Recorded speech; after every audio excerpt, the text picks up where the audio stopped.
Cartoon.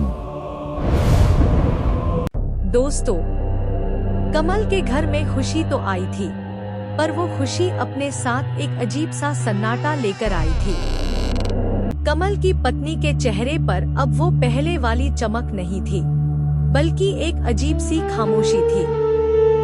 और वो लकड़ी की गुड़िया, कमल ने उसे हर बार घर के किसी अंधेरे कोने में छुपाने की कोशिश की, पर हर सुबह वो गुड़िया उसे वहीं मिलती जहां उसकी पत्नी बैठी होती। ऐसा लगता था जैसे गुड़िया और उसकी पत्नी के बीच कोई अनकही दोस्ती हो गई है।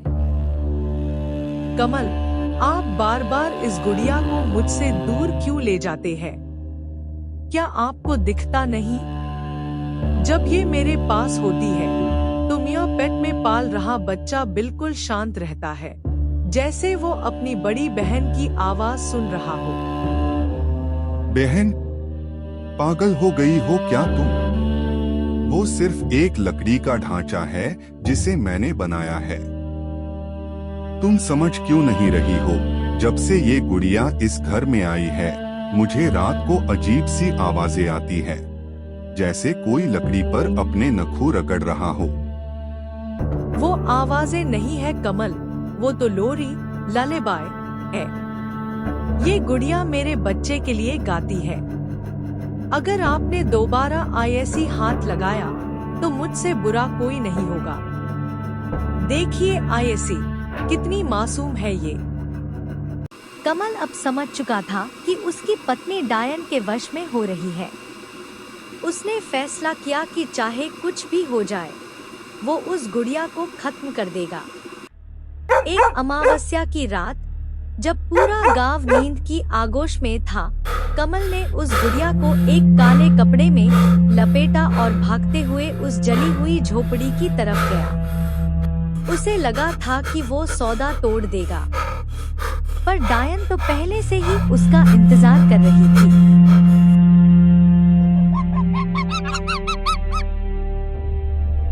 हाँ, कमल, क्या तुम्हें लगा कि जो चीज मेरी रूह से बनी है उसे तुम एक काले कपड़े में कैद कर लोगे? वो गुड़िया अब तुम्हारी नहीं है, वो तुम्हारे घर का पहरा दे रही है। जितना तुम उसे मुझसे दूर लाओगे, उतना ही वो तुम्हारी पत्नी के करीब जाएगी। मैं तुम्हारे आगे हाथ जोड़ता हूँ, मुझसे मेरी पत्नी मत छीनो। मैंने औलाद मांगी थी, मौत नहीं। ये लो अपनी गुड़िया और मुझे मेरे हाल पर छोड़ दो।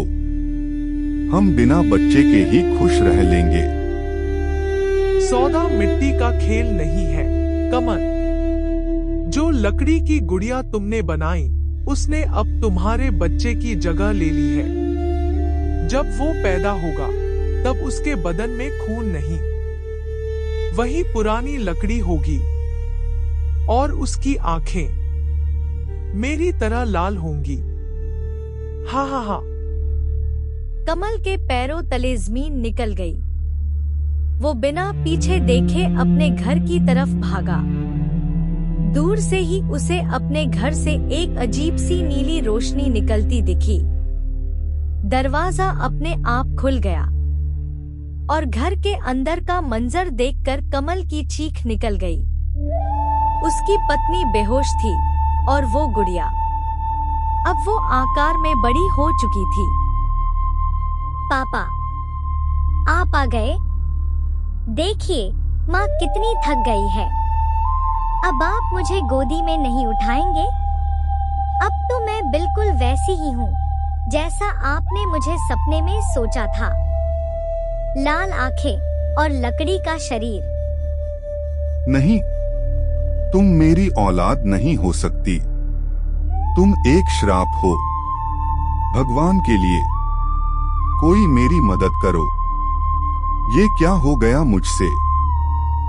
दोस्तों, कमल की एक गलती ने उसके हंसते खेलते घर को एक जहन्नुम बना दिया था। पर क्या ये सिर्फ शुरुआत थी? क्या कमल अपनी पत्नी को उस लकड़ी के श्राप से बचा पाएगा? जानने के लिए देखिए अगला पार्ट।